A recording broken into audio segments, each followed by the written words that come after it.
Agar birgina so'z bilan insonni baxtiyor qilish mumkin bo'lsa, bu so'zni aytmasligi uchun qanchalar toshbag'ir bo'lishi kerak inson.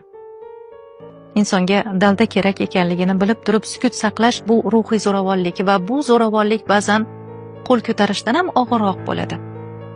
Unutmaylik, sizni birgina so'zingiz kimdir uchun umid bo'lishi mumkin, kimdir uchun baxt ulashishi mumkin.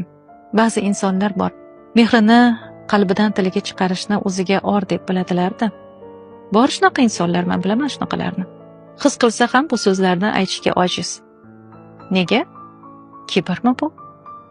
Birgina so'zi, rahmat, kechir, seni tushunaman, men seni tushunishga harakat qilaman, yoningdaman. Bu shunday so'zlarki, ular sizni bir oylik mehnatingiz, bir oylik ibodatingiz bilan teng bo'lishi mumkin.